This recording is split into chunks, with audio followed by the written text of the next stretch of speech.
వరలక్ష్మి గారు, మీరు డాక్టర్గా కూడా ఉన్నారు కాబట్టి ఇది most relevant subject for you.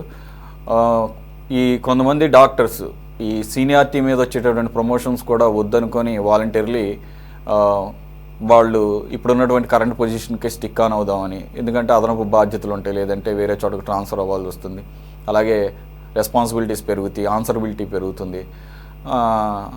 ఆ రకంగా దూరంగా ఉండటం మూలంగా అనేకమైనటువంటి ల్యాప్సెస్, ఈ ముఖ్యంగా బోధనాపరమైనటువంటి అంశాల్లో అసోసియేట్ ప్రొఫెసర్లు, అసిస్టెంట్ ప్రొఫెసర్లు, అలాగే ప్రొఫెసర్లు వీళ్ళు లేక, ఈవెన్ ఒకవేళ రిక్వైర్డ్ నెంబర్ లేనప్పుడు సీట్లు కూడా తగ్గిస్తారు, మెడికల్ సీట్లు అనేది కూడా వినపడుతున్న సందర్భం. ఎలా చూడాలి మరి దీనికి సొల్యూషన్ ఏంటి? వాళ్ళని బలవంతంగా ఒప్పించే పరిస్థితి లేదా? ఆ రకమైన రూల్స్ లేవా? సురేష్ గారు, ముందు అంటే ఏది మాట్లాడినా అది ఒక పార్టీ పరంగా అలా కాకుండా ఒక జనరల్ పబ్లిక్ లాగా నేను మాట్లాడాలనుకుంటున్నాను. డాక్టర్స్ ఇష్యూ వచ్చింది కాబట్టి వాళ్ళు ముఖ్యంగా మీరు ట్రాన్స్ఫర్స్ అంటున్నారు.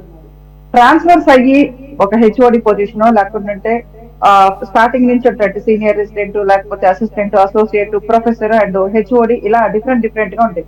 నేను గవర్నమెంట్ మెడికల్ కాలేజ్ లో చదువుకొని వచ్చానండి, ఎస్వి మెడికల్.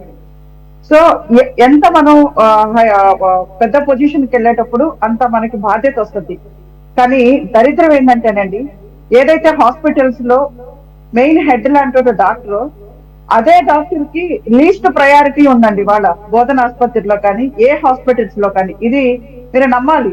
ఎందుకంటే చాలా మంది మీరు ఒకటే ఏమనుకుంటారంటే, ఒక డాక్టర్ అనేటోడు ఏదో హాస్పిటల్లో జాయిన్ అయ్యిండు, ప్రైవేట్ ప్రాక్టీస్ చేసుకుంటున్నారు, ఇది ఒక్కటే తీసుకొస్తున్నారు. కానీ ఆ డాక్టర్ కి ఎంత ప్రయారిటీ ఇస్తున్నారు, ఆ డాక్టర్ మీద ఆ హాస్పిటల్ ఎలా డెవలప్ చెందుతుంది అనేది లీస్ట్ ప్రయారిటీ డాక్టర్ కి ఇచ్చే ఈ దేశం అండి మన భారతదేశం. అది నిజంగా అన్ఫార్చునేట్ థింగ్. ఇవాళ ఎవరైనా కానీ హెచ్ఓడి పొజిషన్ తీసుకోవాలంటే సార్, వాళ్ళకి నాకు తెలిసి వాళ్ళకి ఒక 20 years వాళ్ళ లైఫ్ ఎక్స్పెక్టెన్సీ తగ్గిపోతుందండి. అంత స్ట్రెస్ ఉంటుంది సార్ హాస్పిటల్స్ లో. మితిమీరిన రాజకీయ జోక్యాలు, ముఖ్యంగా ఎవరు రెస్పాన్సిబిలిటీ తీసుకోపోవడానికి, మేమంతా మా ప్రొఫెసర్స్ చెప్పి చేసొచ్చిన చదువులు చెప్పి మేము వచ్చిన వాళ్ళమేనండి. కానీ ఇవాళ ప్రతి విషయంలో అంటే ఒక వైద్యం ఒక డాక్టరే చేయాలండి. మాకు దరిద్రం ఏంటంటే, ఇప్పుడు హెయిర్ కట్ కావాలంటే ఒక బార్బర్ దగ్గరికి పోవాలి, మనం ఏదైనా స్టిచ్చింగ్ చేయించుకోవాలంటే ఒక టైలర్ దగ్గరికి, వాళ్ళ దగ్గరికే పోవాలండి. కానీ వైద్యం దగ్గరికి వచ్చే లోపల ఈ భారతదేశంలో ఉన్న ప్రతి ఒక్క మనిషి వైద్యుల్లాగే ఉన్నారండి. వాళ్ళ మీరు ప్రతి దాంట్లో నుంచి అంటే లీస్ట్ ప్రయారిటీ డాక్టర్ అయిపోయిందండి. మేమెందుకు అన్నెసరిగా మేము హార్ట్ అటాక్లు ఎందుకు తెచ్చుకోవాలి, మేమెందుకు చచ్చిపోవాలి, ఎందుకంటే ఇవాళ ఉన్నారు. ప్రతిదీ మీరు ఏ విషయంలో చూసినా కానీ రాజకీయ ఇన్వాల్వ్మెంట్ ఎందులో ఎక్కువైపోతుందో ఆ సంస్థలన్నీ ఇవాళ డ్యామేజ్ అయిపోతున్నాయండి. దానికేం అతీతం కాదు. అందుకని ఇవాళ ఎవరు డాక్టర్లు కూడా దానిలో తీసుకోవాలని అనుకోవట్లేదు. At the same time sir, ఇవాళ మీరు అంటున్నారు బోధనాసుపత్రులు సీనియర్స్ లేకపోతే ఎలా ఉంటుందని. మీకు వచ్చే 10 సంవత్సరాల తర్వాత అండి సురేష్ గారు, నేను చెప్తున్నాను, పెద్దలందరూ కూడా దీన్ని ఎలా తీసుకున్నా, ఈవెన్ గవర్నమెంట్ ఎలా తీసుకున్నా, నాకు వచ్చే 10 సంవత్సరాలు 20 సంవత్సరాలలో మీకు ఒక క్వాలిటేటివ్ డాక్టరు ఈ భారతదేశంలో దొరకరంటే మీరు నమ్మాలి. ఎందుకంటే సార్, మనం అనుకుంటున్నాము ఆరోగ్యశ్రీ పెట్టామనో, లేకుంటే ఇంకొక చాలా పథకాలు గవర్నమెంట్ ద్వారా మనం తీసుకొచ్చాము మేమని. కానీ ఇవన్నీ డైరెక్ట్లీ ఇండైరెక్ట్లీ పేద ప్రజలకి ఒక మంచి డాక్టర్ ని దూరం చేసే పరిస్థితులు ఇవాళ తీసుకొచ్చాయండి. ఎందుకంటే ఇప్పుడు ప్రతి హాస్పిటల్ కి ఆరోగ్యశ్రీలు ఇవ్వడం వల్ల సార్, మీకు బోధన ఆసుపత్రులలో కరెక్ట్ అయిన ఒక కేసు ఉండట్లేదు, వాళ్ళు నేర్చుకునేదానికి ఒక అవకాశం ఉండట్లేదు. ఇవాళ అలా అయిపోయి ఒక వార్డు బాయ్ దగ్గర నుంచి మీకు నాన్ మెడికల్ టీం అంతా కూడా అక్కడ పెత్తనం చాలా ఇస్తే ఆ డాక్టర్ ఎలా తట్టుకుంటాడు, మీకు ఎలా రెస్పాన్సిబిలిటీ తీసుకుంటారు, మీరు చెప్పాలి ఈ విషయంలో. ఎందుకంటే ప్రతి చోట ఏమంటారంటే డాక్టర్ ని ఒక క్రిమినల్ లాగా క్రియేట్ చేసి పెడతారు ఈ సొసైటీలో. ఆ డాక్టర్ కి ఎన్ని ఒత్తిళ్లు ఉంటాయి.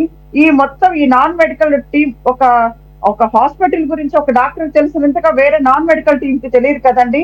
వీళ్ళని ఎత్తిన నాన్ మెడికల్ టీమ్స్ ని పెట్టేసి, అంటే అఫ్ కోర్స్ పెద్ద వాళ్ళందరినీ అడ్మినిస్ట్రేటర్లుగా పెట్టి వాళ్ళు ఇష్టం వచ్చినట్టు వీళ్ళ మీద పెత్తనం చలాయిస్తూ వీళ్ళు ఏం చెప్పినా వాళ్ళకి అర్థం కాదు. అలాంటప్పుడు అది కరెక్ట్ కాదండి.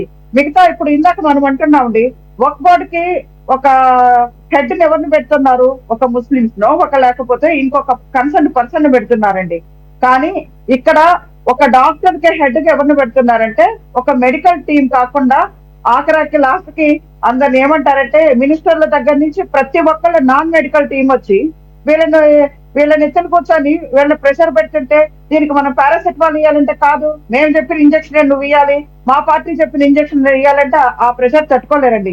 అందుకనే ఎవ్వరు కూడా మాకు పదోన్నతులు వద్దు, మీరు ఇచ్చే డబ్బులు వద్దు అనేది అనుకుంది. కానీ మీరు అనుకున్నట్టుగా ఏదో ప్రైవేట్ ప్రాక్టీసుల కోసమే వీళ్ళు వదులుకుంటున్నారు అనేది ఇట్స్ అబ్సల్యూట్లీ రాంగ్ థింగ్ అండి. ఇది మీకు అర్థం అవ్వాలి. సార్ కోటేశ్వరరావు గారు, ఈ సమస్య గురించి ఐ మీన్ ఇది కొద్దిగా టిపికల్గా ఉంది. ఆవిడ ఆ ప్రొఫెషన్లో ఉన్నారు కాబట్టి ఆవిడ చెప్పడం జరిగింది, కాదు ప్రైవేట్ ప్రాక్టీస్లకు అలవాటు పడి ఈ రకంగా వాళ్ళు రిజెక్ట్ చేస్తున్నారని చెప్పేసి. అలాగే మీరు వక్ఫ్ బోర్డుకి సంబంధించి మీరు ఇందాక మాట్లాడుతాం టెక్నికల్ గ్లిచ్ వచ్చింది, మీరు దానికి యాడ్ చేసి మాట్లాడచ్చు సార్. వక్ఫ్ బోర్డు సంబంధించి మిగతా మాట్లాడాలి, నేను వాటి జోలికి వెళ్ళను.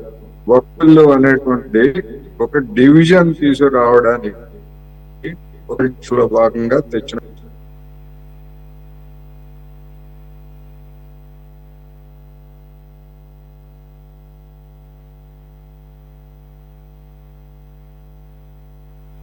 సార్ సారీ, ఇంకా అది ఆ టెక్నికల్ ఇష్యూ సాల్వ్ అయినట్టు లేదు, ఇంకా కనెక్టింగ్ ప్రాబ్లమ్స్ ఉన్నాయి, కనెక్షన్ ప్రాబ్లమ్స్ ఉన్నాయి, కనెక్టివిటీ ప్రాబ్లమ్స్ ఉన్నాయి. రమేష్ గారు, you please carry on with this doctors issue. ఇప్పుడు అదే ఈ డాక్టర్స్ విషయంలో మేడం గారు డాక్టర్ అయ్యి ఆవిడ అభిప్రాయాలు ఆవిడ చెప్పారు. ఎందుకంటే ఒక డాక్టర్గా ఉన్నారు కాబట్టి ఆవిడ అలాంటి అభిప్రాయాలు చెప్పడంలో తప్పులేదు. కానీ వాస్తవంగా మనందరికీ కూడా తెలుసు, ప్రభుత్వ హాస్పిటల్స్లో డాక్టర్స్ అంటే మెజారిటీ ఆఫ్ డాక్టర్స్ అని కాదు, కానీ డాక్టర్స్ ఎలా బిహేవ్ చేస్తారు, ఎలా ఉంటున్నారు అనేది మనందరికీ తెలుసు. వాళ్ళు ప్రభుత్వ ఆసుపత్రికి వస్తారు, ఒక గంట 2 గంటలు చూస్తారు, ఆ తర్వాత ప్రైవేట్ వాళ్ళ హాస్పిటల్ కానీ లేదా ఎక్కడైనా ప్రైవేట్ హాస్పిటల్స్లో ఎక్కడో చోట వాళ్ళు వెళ్ళి వర్క్ చేయడం కానీ జరుగుతున్న సంఘటనలు ఈ రాష్ట్రంలో కోకొల్లలు. అవన్నీ ప్రజలకి తెలుసు, డాక్టర్స్కి తెలుసు, అందరికీ తెలుసు.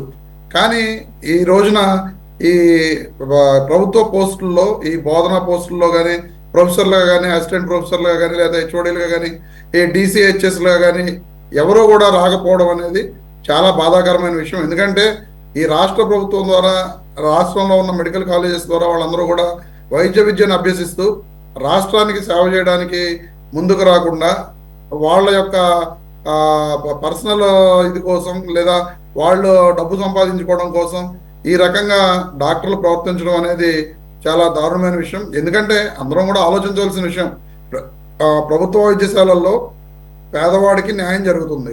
కానీ మేడం గారు ఇందాక చెప్పడం జరిగింది, ఆరోగ్యశ్రీ అమలు చేయడం కారణంగా కొంత ఇబ్బంది అవుతుంది అని చెప్పడం జరిగింది. ఆరోగ్యశ్రీ అమలు చేశారు కాబట్టే మీ ప్రభుత్వ వైద్యశాలల్లో డాక్టర్లు పట్టించుకోకపోయినా సరే కార్పొరేట్ హాస్పిటల్స్లో అమలు చేసిన ఆరోగ్యశ్రీ ద్వారా ఈ రోజున పేదవాళ్ళు ఎంతో లబ్ధి పొందారన్న విషయం గత 15-20 సంవత్సరాలుగా మనందరం కూడా చూస్తున్న వ్యవహారాలే. మరి అలాంటి పరిస్థితుల్లో ఉన్న ప్రభుత్వ వైద్య కళాశాలను రాష్ట్ర ప్రభుత్వాలు ఖచ్చితంగా కూడా కొన్ని నియమాలు ఉన్నాయి, కానీ ఆ నియమాలన్నింటినీ కూడా వాళ్ళు ఎవరు కూడా అప్రూవ్ చేసుకోకుండా, వాళ్ళు యాక్సెప్ట్ చేయకుండా వాళ్ళు పక్కకు వెళ్ళిపోతూ మేము ఆ పోస్టులకు మేము రాము, మేము చేయము, మాకు అవసరం లేదు, మాకు ప్రమోషన్స్ వద్దు అనే విధంగా వాళ్ళు వ్యవహరించడం అనేది కరెక్ట్ కాదు. ఖచ్చితంగా వాళ్ళందరూ కూడా, ఎందుకంటే ప్రభుత్వం కూడా వాళ్ళకి ఉన్న ఇబ్బందులను కూడా ఒకసారి పరిశీలించి వాళ్ళ తరపున ఉన్న ఇబ్బందుల్ని ఒకసారి అర్థం చేసుకుని వాళ్ళ ఇబ్బందులను కూడా సాల్వ్ చేయడానికి ప్రయత్నం చేసి ఖచ్చితంగా రాష్ట్రంలో వాళ్ళందరూ కూడా ఈ పదోన్నతులు తీసుకుని రాష్ట్ర ప్రజలకు సేవ చేసే విధంగా కూటమి ప్రభుత్వం నిర్ణయాలు తీసుకోవాలని చెప్పి తెలియజేస్తున్నాను సురేష్ గారు. రైట్. వరలక్ష్మి గారు, యూ వాంట్ యాడ్ ఎనీథింగ్? ఇప్పుడు నాకు అర్థం కాని విషయం ఏంటంటే, మేము సింపుల్గా మాకు వద్దు ప్రమోషను, మేము ఎక్కడికి వెళ్ళాం అని, లేదా ఒక ఫ్యామిలీ ఇష్యూను ఇటువంటివన్నీ చెప్పినంత మాత్రాన సరే ఒకసారి ఏదో దానికి ఏవో రూల్స్ ఉంటాయి కదా, సర్వీస్ రూల్స్ ప్రతి డిపార్ట్మెంట్కి ఉంటుంది కదా, మరి ఇక్కడ ఎందుకని అప్లై కావు? అలా ఎన్నిసార్లైనా అలా రిజెక్ట్ చేసి అలా అన్నప్పుడు వాళ్ళ మీద ఎందుకని ఈ చర్యలు, ఐ మీన్ డిసిప్లినరీ యాక్షన్స్ ఉండవా? లేదంటే ఏమైనా వెసులుబాటు ఏమైనా కల్పించారా? దీనికి అసలు పరిష్కార మార్గం ఉండాలి కదా. మరి మిగిలిన దేశాల్లో ప్రభుత్వ హయాంలో ప్రభుత్వాలు నిర్వహిస్తున్నటువంటి ఈ హెల్త్ సర్వీసెస్ దిగ్విజయంగా పనిచేస్తున్నటువంటి పరిస్థితి చూస్తున్నాం కదా. యూకే లాంటి దేశాల్లో కంప్లీట్గా అక్కడ నేషనల్ హెల్త్ సర్వీస్ NHSఏ కండక్ట్ చేస్తుంది. అక్కడ ప్రైవేటు ప్రాక్టీస్ చాలా తక్కువ. NHSకు ఉన్నటువంటి వాల్యూ వేరు, కంప్లీట్ ఫ్రీ హెల్త్. మరి అక్కడే కదా అందరూ పనిచేస్తున్నారు. మరి అక్కడ అటువంటి రూల్స్ని మనం ఎందుకు అడాప్ట్ చేసుకుంటాం? అన్నీ అడాప్ట్ చేసుకుంటాం కదా, అంత టెక్నాలజీ అడాప్ట్ చేసుకుంటారు. చంద్రబాబు నాయుడు గారు అసలు మాట్లాడితే అసలు ప్రపంచంలోనే అందిపుచ్చుకునే వాళ్ళలో ముందుంటారు కదా.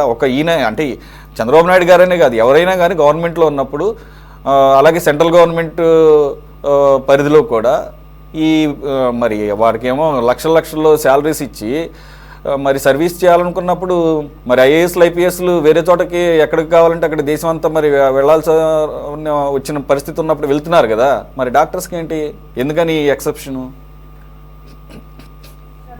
ఇది డాక్టర్స్ ఏమి వాళ్ళేమి దైవాంశ సంభూతులు కాదు, అతీతులు కాదు. ప్రతి ఒక వ్యవస్థలో ఉన్నట్టు ఈ వ్యవస్థలలో కూడా కొద్దిమంది ఉంటారండి, దాన్ని నేను కాదనను. ముఖ్యంగా అలాంటి వాళ్ళని 1 or 2 times చెప్పి యాక్సెప్ట్ చేయనప్పుడు వాళ్ళని టర్మినేట్ చేసేసుకొని కొత్త వాళ్ళకి అవకాశాలు ఇవ్వాలి. కొత్త వాళ్ళని ఆ పొజిషన్ లో తీసుకొచ్చి పెట్టేదానికి చాలా మంది ఉన్నారండి. కాకుంటే నేను చెప్పాను కదండి, ఏ రెస్పాన్సిబిలిటీస్ అంటే ఒకప్పుడు వైద్య విధానం, ఒకప్పుడు ఫ్రీడమ్ ఇవాళ లేదండి. ఎవరి వర్క్ ని వాళ్ళు ప్రశాంతంగా జరిగితే గడిచిన మీ ప్రభుత్వంలో కానీ మరి రమేష్ గారికి కాదు మేము ఆరోగ్యశ్రీ తీసుకొచ్చే పేదలకు జరుగుతుందని అన్న మీకు ఒకటే తెలుసు. ఎందుకంటే రాజశేఖర రెడ్డి గారు ఆరోగ్యశ్రీ తీసుకొచ్చింది కాబట్టి ఇవాళ పేదలకు మంచి జరుగుతుందని మీరు అనుకుంటారు. ఆ పేదలకు ట్రీట్మెంట్ చేయాలన్నా కానీ ఒక మంచి ప్రోడక్ట్, ఒక మంచి డాక్టర్ రావాలంటే number of cases government sector లో నంబర్ ఆఫ్ కేసెస్ చేసి వాళ్ళు ట్రైన్ అయిన విధానం ఇవాళ హాస్పిటల్స్ లో లేదండి. మీరు ఒకటే డాక్టర్స్ నొక్కల్ని దాన్ని అది చేయడం కరెక్ట్ కాదు. ఎవరైతే ఇంట్రెస్ట్ లేదనుకోండి సురేష్ గారు, వాళ్ళని ఇమ్మీడియట్ గా టర్మినేట్ చేసే అధికారాలు గవర్నమెంట్ కు ఉన్నాయి ఖచ్చితంగా. వాళ్ళని తీసేసి కొత్త వాళ్ళని దాంట్లో తీసుకొని వాళ్ళకి అనుకూలమైన అక్కడ వర్క్ ప్లేస్ లో వాళ్ళకి మంచి వర్క్ ప్లేస్ ని క్రియేట్ చేయగలుగుతండి. ఇవాళ సర్వీస్ చేసేదానికి చాలా మంది డాక్టర్స్ ఉన్నారండి. ఎందుకంటే నంబర్ ఆఫ్ మెడికల్ కాలేజెస్ ఎక్కువైపోయినాయి. ఇవాళ నంబర్ ఆఫ్ డాక్టర్స్ కూడా ఉద్యోగాలు లేకుండా బయట ఉన్నారండి. వాళ్ళ డాక్టర్ అంటే ఏదో బయట ప్రైవేట్ ప్రాక్టీస్ అంటే 1 or 2% మెంబర్స్ కే ప్రాక్టీస్ ఉంటుందండి.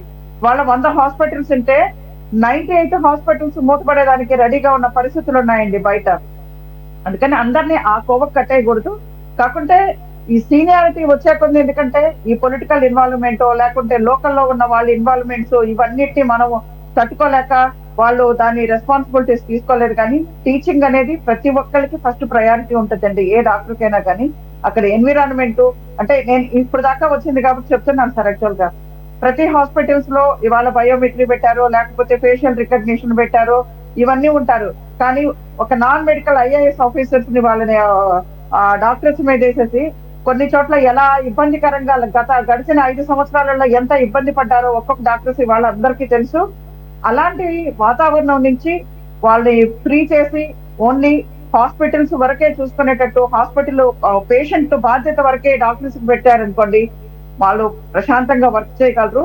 ఆ విధంగా ప్రభుత్వం కూడా వాళ్ళతో కూర్చోబెట్టి వాళ్ళకి కౌన్సిలింగ్ ఇచ్చేసి వాళ్ళకి ఇంకా కొంచెం బెనిఫిట్స్, వాళ్ళకి తగిన వర్క్ ఎన్విరాన్మెంట్ క్రియేట్ చేసేదానికి వాళ్ళు కూడా డాక్టర్స్ అందరూ రెడీగా ఉన్నారండి. బయట చాలా మంది జాబ్స్ లేక ఇవాళ 25,000 30,000కి ప్రైవేట్ ఎక్కడో చోట చిన్న జాబ్స్ చేసే వాళ్ళు చాలా మంది డాక్టర్స్ ఉన్నారు. ఓన్లీ ఒకరు వద్దన్నారు అంటే వాళ్ళ కోసం వెయిట్ చేయాల్సినంత అవసరం లేదు. ఇవాళ అంతమంది డాక్టర్స్ ఉన్నారు కాబట్టి వద్దు అన్నప్పుడు వాళ్ళు ఇన్ఫ్లుయెన్సర్స్ ఏదో ఉపయోగించుకొని వద్దు అనడం కాదు, వాళ్ళు టర్మినేట్ చేసి నెక్స్ట్ వాళ్ళని వాళ్ళకి బాధ్యత ఇస్తే వాళ్ళు మోసేదానికి కూడా రెడీగా ఉంటారు. థ్యాంక్స్ ఫర్ జాయినింగ్ వరలక్ష్మి గారు, రమేష్ గారు, అలాగే కోటేశ్వరరావు గారు, బాజీ గారు. ఇది వాళ్ళ టాప్ డిబేట్. మరో అంశంతో మళ్ళీ కలుద్దాం. Stay tune to City 24/7.